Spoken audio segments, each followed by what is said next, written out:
안녕하세요. 임플란트 타이거입니다. 갑작스러운 위기 상황이 생겼을 때 최대 500만원까지 지원받을 수 있는 위기가정지원사업, 그리고 주거취약계층 임차 자금 지원사업, 이것도 최대 500만원까지 지원받을 수 있는데요. 어떤 분들이 받을 수 있고 어떻게 지원하는지 알아보려고 하는데요. 오늘 이 영상 궁금하시면 계속 봐주세요.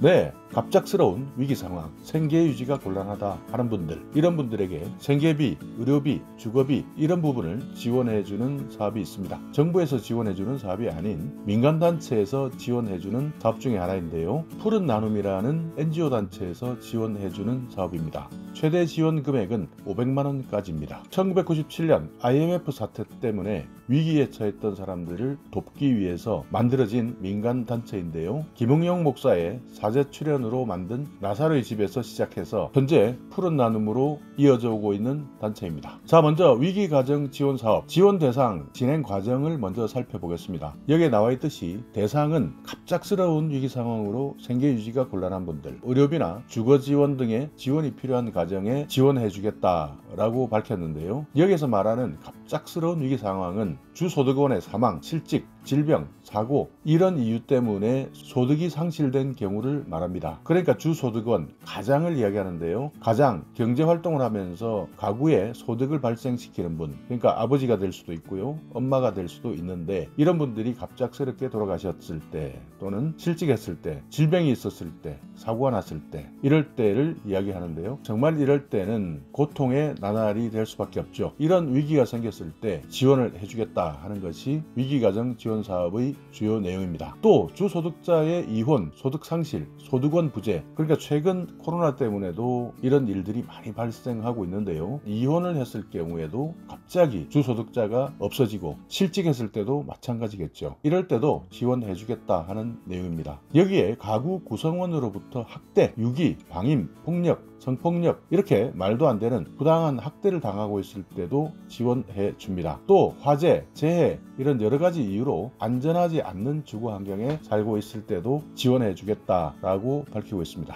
자, 진행 과정을 살펴보시면 신청 접수는 사례관리기관 이렇게 밝혀져 있는데요. 그러니까 개인이 직접 신청할 수는 없습니다. 여기에 말하고 있는 사례관리기관이라는 것은 공공이든 민간 영역이든 지방자치단체나 정부로부터 등록된 사례관리기관을 이야기하고요. 아니면 시군구청 또는 주민센터를 통해서 신청할 수도 있습니다. 그러니까 여러분께서 살고 계시는 지역의 시군구청 또는 주민센터에 이런 내용을 신청해서 접수할 수 있다, 이렇게 생각하시면 되는데요. 신청하시게 되면 1차 서류심사, 그리고 1차 심사에 대한 결과를 여러분께 통보해 드립니다. 그리고 2차에 현장을 살펴보고 추가 서류를 제출하라라는 요구를 하고요. 또 심층적으로 면담을 하고 현장 방문까지 하게 되니까 이 점도 기억해 놓으시기 바랍니다. 이후 최종 대상자로 선정됩니다. 자, 지원 내용을 한번 살펴볼까요? 최대 500만원 이렇게 나와 있는데 선별 후 차등 지급 이렇게 되어 있습니다. 그러니까 최대 500만원이라고 해서 무조건 500만원을 받는다라는 것이 아니라 최대 금액이 500만원이다. 그러니까 그 이하의 금액을 받을 수도 있다라고 생각하시는데요. 생계비는 위기 사유가 실직이나 질병, 화재, 사망 이럴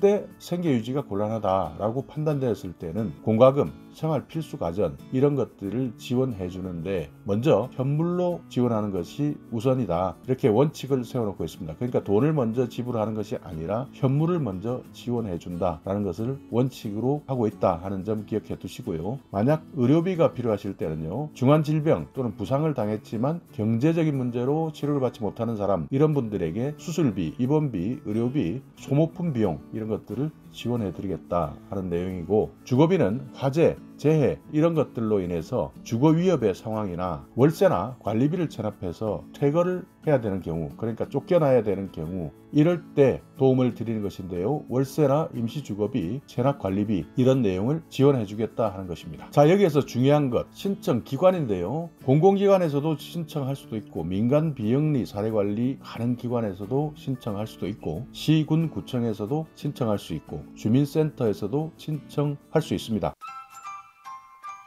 그러면서 확인할 수 있을 겁니다. 물론 간혹 그런 거 없다, 아는 바 없다, 공문이 내려오지 않았다, 무슨 소리 하느냐, 라는 공무원들도 있을 수 있는데요. 이런 공무원들 앞에서 그냥 그래요, 제가 잘 몰라서요 하고 물러서지 마시고, 그럴 때는 바로 이렇게 푸른 나눔 위기가정 지원사업 사례관리기관 또는 주민센터를 통해서 지원하라 이렇게 나와 있더라 하는 내용을 상세하게 설명해 주시면, 그때는 공무원들도 이런 내용을 찾아보면서 여러분께 확인하고 안내를 도와줄 수 있을 겁니다. 공무원들이라고 인간 지원의 영역까지 다 알 수는 없기 때문인데요. 그렇기 때문에 여러분께서 설득을 하는 과정, 알려주는 과정 꼭 필요하다는 것 기억해 두시기 바랍니다. 신청 방법은 이메일 접수만 가능한데요. 이것은 시군 구청이나 주민센터에서 신청해 주는 것이니까요. 푸른 나눔 이메일 여기 나와 있는 내용을 알려주시면 되고요. 1차 접수 서류는 위기가정 지원사업 신청서 양식을 다운로드해서 신청하시면 되고요.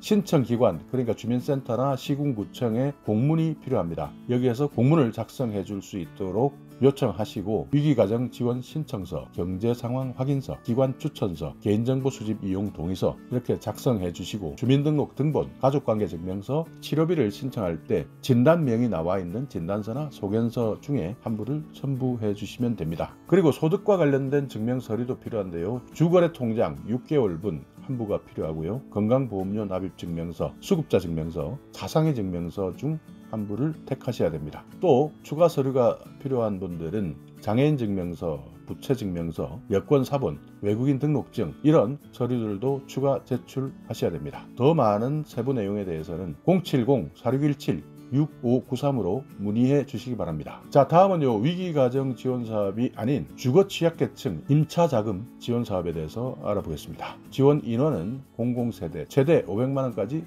지원하겠다라고 밝히고 있는데요. 심사를 통해서 가족의 구성원 수나 필요성, 시급성 이런 것들을 반영해서 차등 지원하겠다. 그러니까 최대 500만 원이지만 500만 원까지 지원받지 못할 수도 있다는 것도 기억해 두시기 바라겠습니다. 여기에 주거취약계층 임차자금 지원 사업은 세부 기준이 있는데요. 서울, 인천, 경기 지역에 거주하고 있는 기초수급자, 자상계층 가구가 해당되는 겁니다. 그러니까 만약 서울이나 인천, 경기 지역에 거주하지 않고 있다 하면 해당되지 않는다 하는 점 기억하시고요. 화재, 풍수해, 철거 이런 위기 상황에서 퇴거 위기에 놓여 있는 가구, 쪽방, 고시원, 여인숙, 비닐하우스, 컨테이너, 노숙인 쉼터, 불황인, 복지시설 이런 열악한 주거 환경에서 3개월 이상 거주하고 있는 분, 이런 분들에게 지원해 주겠다 하고 있는데요. 여기에서 지원 불가 세대가 있습니다. 그러니까 이런 분들은 지원받지 못하는데요. 세대주 또는 세대원 중 부동산을 소유하고 있다, 지원 안 됩니다. 가족 간